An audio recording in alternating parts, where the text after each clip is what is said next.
सगळ्यांचं आपल्या पुन्हा एका नवीन व्हिडिओमध्ये तुम्हा सगळ्यांचा आजचा दिवस सकारात्मकतेने भरलेला व आनंददायी असा जावो अशी साईंचरणी प्रार्थना करते. आणि आजच्या आपल्या व्हिडिओला आपण सुरुवात करूयात.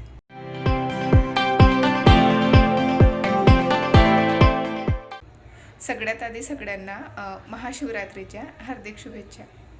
तर व्हिडिओ यायला थोडा उशीर झालेला आहे मला माहिती आहे, पण मग गेले 2 दिवस मला खूप जास्त डोळ्यांना त्रास होत होता म्हणून मी फोन लांबच ठेवला होता. कसलंच एडिटिंग वगैरे काही केलं गेलेलं नव्हतं आणि हे महाशिवरात्रीच्या दिवशीच आता मी शूट घेऊन ठेवलेलं होतं. तर झालं असं की दरवर्षी असं असतं की पार्थिव शिवलिंगाची पूजा केली जाते. तर माझ्याच्याने गेल्या वर्षी नव्हती झालेली, तेव्हा चालत नव्हतं आणि ह्या वर्षी आता मी केली असती, पण तब्येत बरी नसल्यामुळे त्याला खूप जास्त तयारी वगैरे असते. तर मी साध्या सोप्या पद्धतीने पूजा केली आहे. आपलं देवघरातलं जे काही शिवलिंग असतं तर त्यालाच मी अभिषेक घातला होता.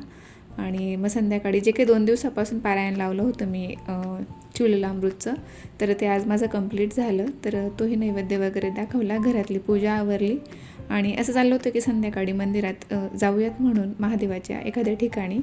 तर अजून तर काही कन्फर्म नव्हतं इथपर्यंत, पण त्यानंतर मग झालं होतं आमचं फायनल. आम्ही गेलो होतो एका ठिकाणी, कारण घरी असूनही जागरण करायचंच होतं. मग त्याच्यापेक्षा थोडंसं मंदिरात जाऊन येऊयात म्हटलं. तर आज आहे महाशिवरात्री आणि आता संध्याकाळची वेळ झालेली आहे. तर गेल्या 2 दिवसांपासून म्हणजे शुक्रवारी जेव्हा एकादशी होती आपली, तर एकादशीपासून मी जे काही शिवलेलं अमृतचं पारायण सुरू केलेलं होतं, तर ते आज माझं संपूर्ण झालेलं आहे. पारायण पूर्ण झालेलं आहे, जे काही 15 अध्यायांचं असतं ते. तर शुक्रवारी मी 5 अध्याय केले होते आणि कालच्या दिवशी 5 केले होते शनिवारी, आणि शनिवारी प्रदोष सुद्धा होता. तर प्रदोषची पूजा असणार होती मला संध्याकाळी, म्हणून मी 5 अध्यायांचे 2 भाग केले होते. सकाळी 2 वाचले होते आणि नंतर पूजेनंतर संध्याकाळी प्रदोषची पूजा झाल्यानंतर 3 वाचले होते. तर ते एका दिवसात असे 5 केले होते.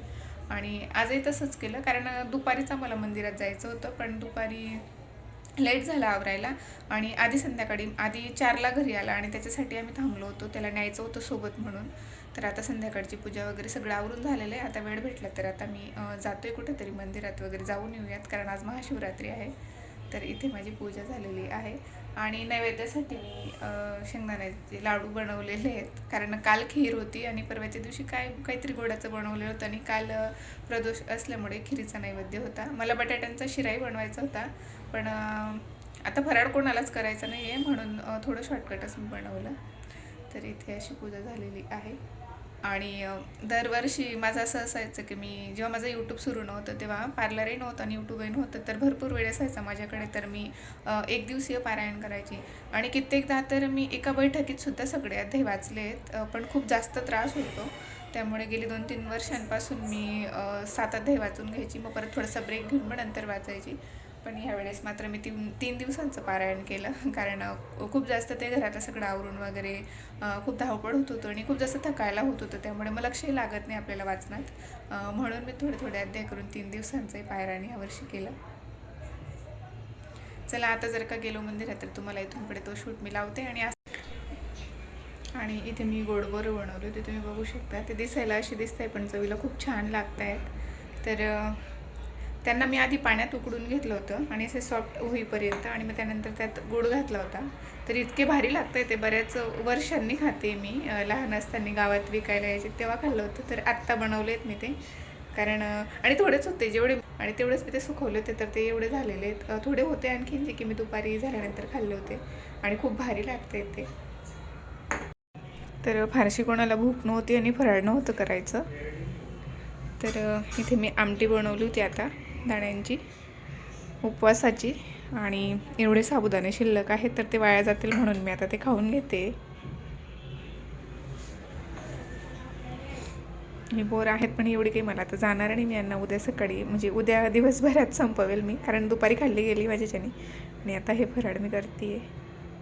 आणि नंतर मग थोडंफार घरात म्हणजे आवरायचं तर नव्हतंच काही, कारण स्वयंपाक नव्हता करायचा. जे काही 2-3 भांडी होती तेवढं आवरलं आणि तयारी तर मी पूजेला बसायचं होतं मला. पाठ जे काही लावले तेव्हाच करून झाली होती. त्यानंतर आम्ही निघालो मंदिरात जायला.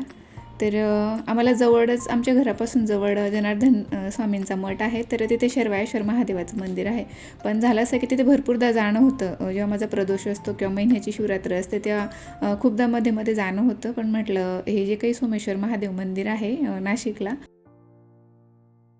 तर कितीतरी वर्ष झालं इकडे येणंच झालं नव्हतं. खूप वर्षांआधी आम्ही आलेलो होतो. तर आज म्हटलं तिकडे जाऊयात. आणि मला अजिबात कल्पना नव्हती की तिथे एवढी गर्दी असणार आहे. गर्दी म्हणजे गर्दीची कल्पना होती मला, पण यात्रा वगैरे असेल असं काही माझ्या डोक्यात नव्हतं, म्हणजे माहिती नव्हतं मला या गोष्टीबद्दल. तर कालिकेला जशी यात्रा भरलेली असते तर सेम तशीच इथे यात्रा भरली होती, खूप लांबपासून. थोड्या वेळासाठी तर आम्हाला असं वाटलं की आपण रस्ता चुकलो वाटतं, आपण दुसरीकडे कुठेतरी आलो असं झालं होतं आम्हाला. मग नंतर लक्षात आलं पार्किंग वगैरे बघून की हां आपण बरोबर आलेलो, यात्रा भरलेली इथे, म्हणून लक्षात येत नव्हतं. तर खूप अशी गर्दी होती.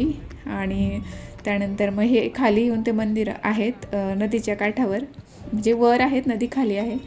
तर तिथे आम्ही आलो. तर हे 3 मंदिर इथे आहेत. तर एक नंबर जे आहे पहिलं तर ते राम जानकीचं मंदिर आहे. त्याच्यानंतर लक्ष्मीनारायणाचं मंदिर आहे आणि त्याच्या बाजूला मग सोमेश्वराचं मंदिर आहे. असे एक एक करून असे खाली ते 3 मंदिरं आहेत. तर एवढी अशी गर्दी होती आणि भरपूर मोठी लाईन होती. पण तरीसुद्धा एक अर्ध्या तासात आमचं तिथे दर्शन झालं होतं आणि छान दर्शन झालं होतं.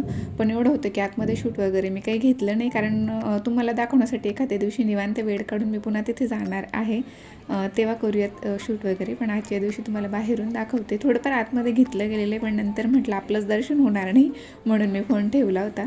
तर एवढंच काय ते दाखवलं होतं. तर तिथे दर्शन घेतलं आम्ही सोमेश्वर महादेवाचं. आणि हे असे वरच्या बाजूला 2 मंदिरं आहेत सोमेश्वर मंदिराला लागूनच. आणि मला वाटतं आतमध्ये फुलं वगैरे हे अलाउड नसेल, तर सगळ्याजणी बाहेर येऊन हे इथे पूजा करत होत्या. तिथे ते सगळे पूजा करत होते. आणि पलीकडे जे तुम्हाला दिसलं तर खूप मोठी फ्रेम नाही म्हणू शकत, पण मोठं पोस्टर त्यांनी लावलेलं होतं, बॅनर शंकर पार्वतीचं. तर तिथे भरपूर जण फोटोज काढत होते. आणि एक 15 ते 20 मिनटं झाली असतील आम्हाला रांगेत उभं राहून. आणि आत्ता आम्ही इथे येऊन पोचलो होतो मंदिरापर्यंत, मेन मंदिरापर्यंत सोमेश्वर महादेवाच्या. आणि इथून पुढे 10 ते 15 मिनटं अशी आम्हाला लागलं होतं, म्हणजे टोटल एक अर्ध्या तासात आमचं दर्शन झालं होतं. आणि खूप छान दर्शन झालं होतं. पण ते असतं ना, थोडीफार गर्दी असले की म्हणजे थोडी घाई तरी होतेच. तर पण एखाद्या दिवशी परत निवांत येऊयात, कारण भरपूर वर्ष झालेले आहेत आम्ही इकडे आलोच नव्हतो. आणि खाली नदीकडे आम्हाला जायचं होतं, कारण आधीला बोटिंग करायचं होतं, पण रात्रीची वेळ असल्यामुळे ते बोटिंग बंद होतं. तर त्याचा हट्ट होतं की परत आणाल पप्पा आम्हाला म्हणून. तर बघूया आता कधी येणं होतं ते. आणि मला वाटतं, म्हणजे मला असं आठवतं की कोविडचे सुद्धा आधी आम्ही इकडे आलो होतो, त्यानंतर येणंच नव्हतं झालेलं. आणि आजही आम्ही तिकडे जात होतो जनार्दन महाराजांच्या मठात. पण आहोंच्या लक्षात आलं की आपण इकडे जाऊयात म्हणून आज, त्यासाठी आम्ही इकडे आलो. तर एवढंच काय ते तुम्हाला दर्शन व्हावं म्हणून मी शूट घेतलं होतं, पण तरी फारसं काही दिसत नव्हतं गर्दी असल्यामुळे. आणि नशीब की आमचं दर्शन झालं, आम्ही बाहेर पडलो. आणि त्यानंतर एवढी गर्दी वाढली की तुम्ही आता बघू शकताय माझ्या मागे खूप लांबपासून लाईनी सुरू झाल्या होत्या, कारण जसं जसं रात्री म्हणजे लेट होत होतं तर जागरण्यासाठी लोक तिथे जमा होत होती. आणि मला वाटतं आता आरतीसुद्धा तिथे होणार होती, तयारी सुरू होती आरतीची. जेव्हा मी आतमध्ये दर्शनासाठी गेलो तेव्हा पूजा वगैरे चालली होती, अभिषेक होत होता. तर त्यासाठी सुद्धा गर्दी वाढली असेल बहुतेक. त्यानंतर मग हे इथे जी काही दोघं मंदिरं आहेत, एक लक्ष्मीनारायणाचं आणि राम जानकीचं. तर तिथे दोघं ठिकाणी मी आधी दर्शन घेतलं. तर हे लक्ष्मीनारायणाचं मंदिर आहे. तर खूप सुंदर असं इथे मूर्त्या आहेत. आणि याच्या बाजूलाच तिकडे राम जानकीचं मंदिर आहे. तर आधी इथे आम्ही दर्शन घेतलं. आणि इथे मात्र खूप निवांत होतं. तर इथे दर्शन घेऊन झाल्यानंतर आम्ही बाहेर थोडा वेळ बसलो होतो. आणि मग तिथून पुढे दर्शनासाठी गेलो होतो. आणि आधीचं सारखं चाललं होतं की नदीकडे जाऊयात म्हणून. तर आणि आज न येताना रस्त्याला लागूनसुद्धा आम्हाला बऱ्याच ठिकाणी महादेवाची अशी मूर्ती वगैरे, फोटोज वगैरे ठेवलेल्या दिसल्या. आणि पूजा चालू होती आणि खूप ठिकाणी कार्यक्रम सुरू होते गावात. आम्ही ह्या मंदिरापर्यंत आलो तोपर्यंत मध्ये आम्हाला भरपूर ठिकाणी दर्शन झालं. आणि त्यासोबतच आता आपली शिवजयंतीसुद्धा येते शिवाजी महाराजांची. तर त्याची तयारी भरपूर ठिकाणी सुरू आहे, म्हणजे बरेचसे देखावे वगैरे तयार करून झालेले. तर रस्त्याने येताना तुम्हाला सुरुवातीला दिसलंच असेल ते. त्यानंतर आम्ही इकडे नदीकडे आलो, पण काहीच नव्हतं, तुम्ही बघू शकता रात्रीच्या वेळेला बोटिंग वगैरे नव्हतं. आणि मग तेव्हा आमचं लक्ष इकडे गेलं की नदीला लागूनच इकडे ओंकारेश्वर महादेवाचं मंदिर आहे. म्हटलं इकडे जाऊयात, तिकडे अजिबात गर्दी नव्हती, खूप छान जवळ जाऊन आमचं दर्शन झालं. आणि मलासुद्धा आहे ना अशा लहानसहान जे काही मंदिरं असतात तर तिथे जायला खूप आवडतं, कारण तिथे खूप निवांत असतं, फार गर्दी नसते, कोणाचं येणं जाणं नसतं फारसं. तर तिथे जाऊन मला पूजा करायला आवडतं. आम्ही त्र्यंबकलाही जातो, तर त्र्यंबकला बऱ्याचदा आम्ही कलश दर्शन घेतो आणि त्र्यंबकेश्वराच्या मंदिराच्या पाठीमागे जे काही ऋणमुक्तेश्वर महादेवाचं मंदिर आहे तर तिथे दर्शन घेऊन आम्ही तिथे खूप वेळ बसतो, निवांत असं तिथे बसतो, कारण मेन मंदिरात तर आपल्याला एवढा वेळ कोणी बसू देणार नाही आणि दर्शनच तिथे कसं तरी आपलं होतं, म्हणून आम्ही तिथे जाऊन बसतो.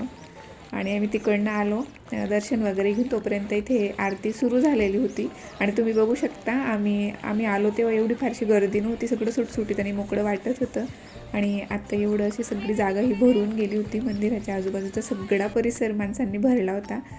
रात्रीसाठी म्हणजे जागरणासाठी मला वाटतं इथे लोक आले असतील बहुतेक, आता जास्त गर्दी झाली होती. त्यानंतर हे दरवर्षीप्रमाणे कुठलाही सणवार असो, उपवास असो, बांगड्या घेणं तर माझं कंपल्सरी असतंच. हिरव्या बांगड्या मी प्रत्येक सणाला घेते आणि महाशिवरात्रीला तर आवर्जून घेते, कारण आता बऱ्याच दिवसांपासून बऱ्याचशा रील्स वगैरेसुद्धा मी बघते की शंकर भगवाननी पार्वती मातेला पहिलं गिफ्ट हे बांगड्याच दिले होते, हिरव्या रंगाचे वगैरे असं.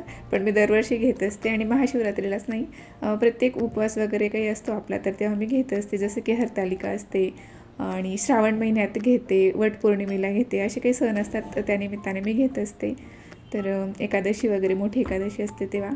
तर आज सोबत होते, त्यांना मग मी म्हटलं होतं की आज तुम्ही घेऊन द्या, असं म्हणजे नेहमी तेच घेतात पण मी घेऊन येते जाऊन, पैसे त्यांचे असतात, पण आज सोबत होते, म्हटलं द्या तुम्ही पैसे, आता मला बांगड्या भरायचे आहेत. आणि आज सोबत न घेता मी हातात बांगड्या भरून घेतल्या होत्या, कारण खूप दिवसानंतर मी बांगड्या घालते आहे. मी हातात बांगड्या भरत नाही, कारण हात खूप माझे म्हणजे दिसायला असे दिसत असले तरी खूप पुढच्या बाजूला काय म्हणतो ना आपण, खूप मोठे हात असल्यामुळे मोठी बांगडी लागते आणि मागे गेल्यावर मग ते पार कोपऱ्यापर्यंत बांगडी जाते, मग ते काम करताना वगैरे खूप प्रॉब्लेम येतो, म्हणून मी सहसा काचेच्या बांगड्या भरत नाही. घातल्यास तर एखाद्या वेळेस ते कडे वगैरे वापरते, पण आज म्हटलं थोड्या मोठ्या साईजचे घेऊ बाबा, पण मला बांगड्या हातातच घालून द्या. तर इथे मी बांगड्या भरून घेतल्या आणि खास करून मी हिरव्या बांगड्या जास्त वापरते, मॅचिंग वगैरे फारसे वापरत नाही, आत्ता वापरायला लागली, पण सुरुवातीपासून माझ्या कंपल्सरी हिरव्याच बांगड्या असायच्या हातात.